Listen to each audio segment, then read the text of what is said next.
Yeah, thank you for having me. So I'm Valentin Wallnöfer. I'm a researcher at EURAC Research in Bolzano, and I'm working on the Sustainable Tourism Observatory of South Tyrol. So today I'm going to talk about how we create links between our observatory and regional tourism plans and strategies. And this is my agenda for today. So first I'm going to briefly present to you our destination, South Tyrol, for those of you who don't know it. And then I'm gonna present to you our observatory STOS, the Sustainable Tourism Observatory of South Tyrol.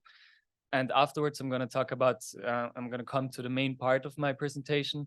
So I'm gonna give 2 examples of how our work impacted regional tourism plans and strategies.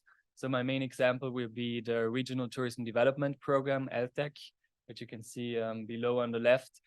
So this will be the main part of my presentation. Then I'm gonna also talk about the sustainability program of our DMO.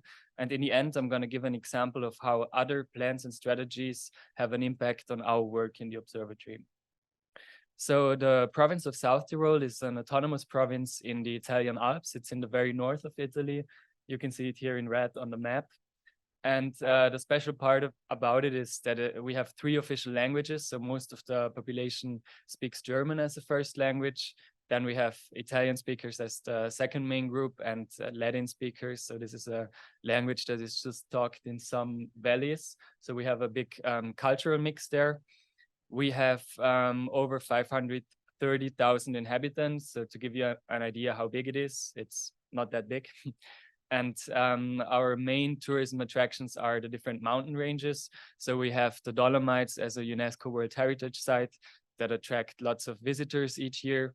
And the tourism industry directly accounts for over 11% of total GDP. This was in 2019.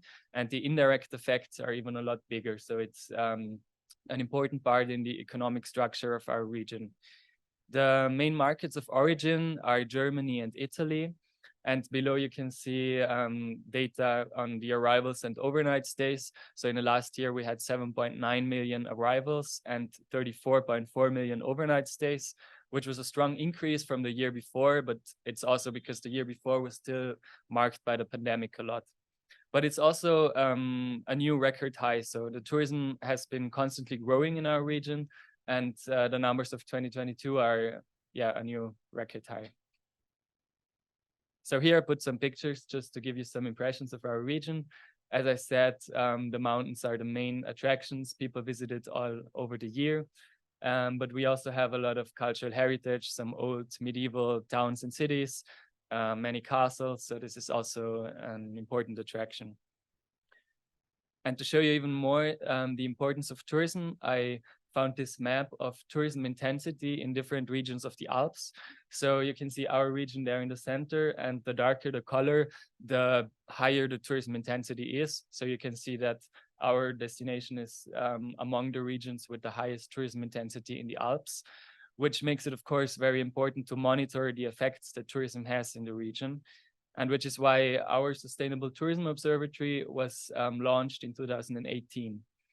It is based at the Center for Advanced Studies of EURAC Research. So we are a private research institution, and I'm a researcher working there. But we have our regional destination management organization as our main partner in the observatory.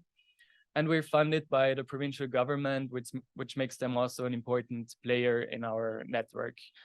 Other than that, we're of course part of this international network of INSTA observatories, and we have a very diverse stakeholder networking group. And our main objectives are, for once, to offer a theoretical contribution to the measurement of sustainable tourism. Since we are researchers, this is a main interest for us. But then our other objective is also to support the DMOs and the regional government in developing policies and strategies for sustainable tourism. And this is what I'm going to talk about now. So my main example for this will be the Regional Tourism Development Program, LTEC 2030 Plus. It's a program launched by our regional government. And since they fund our activities and they have a high interest in our work, we got the task to elaborate the scientific basis for the program. This task was concluded in the last year, and the goal was to give concrete indications for tourism policies oriented towards sustainable, landscape-friendly, and balanced development.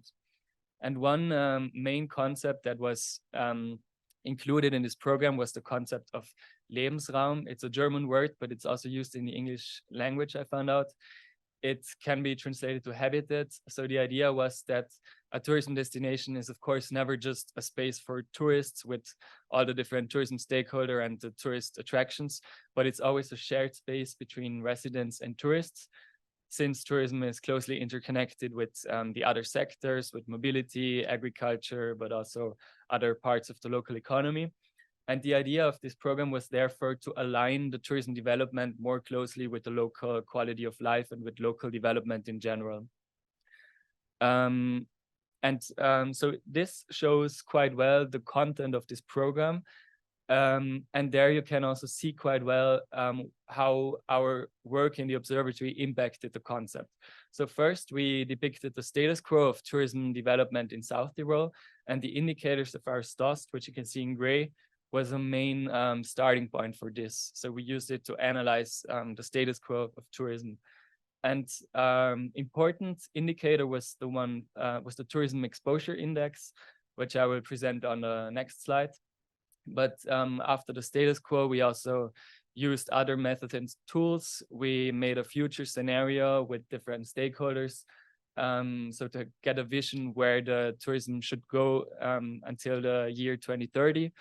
Then we described some tools for tourism governments on municipality and on regional level. And in the end, we also gave policy recommendations. So as I said, this indicator, tourism exposure index, was already used in our observatory.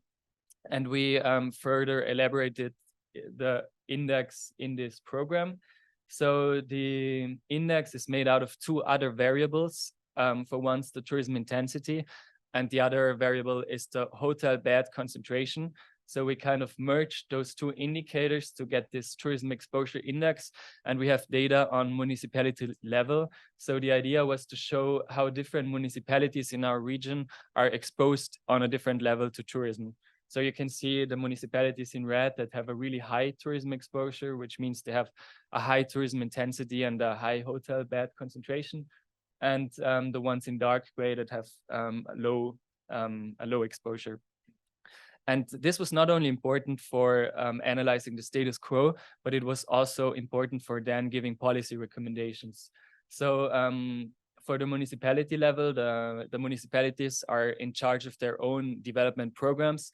And so the profiling of them based on the tourism exposure index was one main policy recommendation of the program. And then on the regional level, policy recommendations included, for example, stronger regulations for hotel expansions in the highly exposed tourism region, because there is the threat of over-tourism. So this was one policy recommendation that came out of the program and that is also being implemented right now. So this was one example of how our work impacted tourism strategies. Another example is the sustainability program that I'm just going to present very briefly. So IDM is our destination management organization, and they have this program where they want to increase sustainability in the tourism industry. So they do this by offering consulting for destination and hotels. And they created this sustainability label South Tyrol that you can see on the picture. It is based on GSDC and it's a label for destinations, but then they also have a label for hotels. And the role of our observatory in this program is to give scientific support of our partner. And we also elaborated a survey to measure local tourism satisfaction. This survey has to be used in the different destinations that want to get this sustainability label. So this is another example of how we impact sustainability plans. And then to also look on the other way around, there are, of course, overarching plans and strategies that have an impact on us. So the example for this is the Climate Plan South Tyrol that was launched this year by the regional government. And the goal was to achieve climate neutrality until 2040. And tourism was defined as one out of 17 areas where they defined some measures and actions. And so far, we have not really been involved in this plan.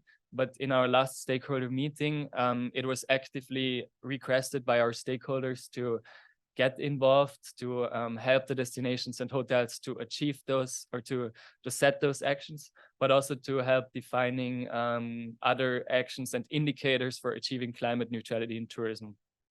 So this is something that we are hopefully gonna work on in the next months.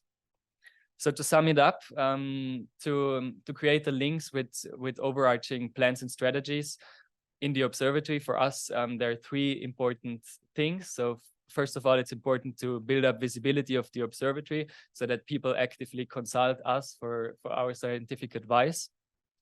Then the second important point for us as a research institution is to have those strong connections with the DMO and the government, because they are the ones who make the strategies. So that way we get directly involved in those strategies. And the third point is, like I said, with the climate plan, it's always important to integrate overarching strategies where we have not been directly involved, because there are many points of intersections, and it's also important to keep this status as a think tank of sustainable tourism. That's it from my side. Thank you for having me. I put down my contact details in case you have any further questions. And yeah, I'm excited for the next presentations.